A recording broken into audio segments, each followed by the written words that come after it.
హుస్నాబాద్ పట్టణంలోని బాల వికాస ప్లాంట్లకు ఎన్నికలు జరపాలని మున్సిపల్ కమిషనర్ను కలిసి వినతిపత్రం ఇవ్వడం జరిగింది. గత 10 సంవత్సరాల క్రితం మాజీ మున్సిపల్ చైర్మన్ సుద్దాల చంద్రయ్య హయాంలో హుస్నాబాద్ మరియు ఆరేపల్లి ప్లాంటుకు సంబంధించి ఎన్నికలు జరిపారు. ఈ సందర్భంగా 5 సంవత్సరాలకు ఒకసారి ఎన్నికలు నిర్వహించాలని, సంవత్సరంకు ఒకసారి హుస్నాబాద్ మొత్తం ప్లాంటు సభ్యత్వం ఉన్న సభ్యుల సమక్షంలో ఆర్థిక లెక్కలు, లాభ నష్టాలు చూసుకోవాలని నిబంధనలు పెట్టి ఎన్నికలు జరపడం జరిగింది.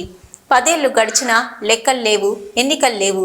ఇటీ సంస్థలు మున్సిపల్కు సంబంధించిన భూములు, భవనాలలో ఎటువంటి పన్నులు చెల్లించకుండా నిర్వహించబడుతున్నాయి.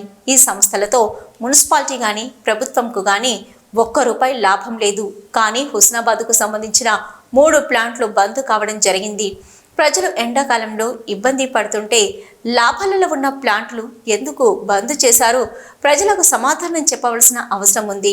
ఈ కార్యక్రమంలో బీసీ సంఘం నాయకులు పచ్చిమట్ల రవీందర్ గౌడ్, వరియోగుల అనంతస్వామి, వెల్దండి సంతోష్, గాదాస్ రాంప్రసాద్ తదితరులు పాల్గొన్నారు.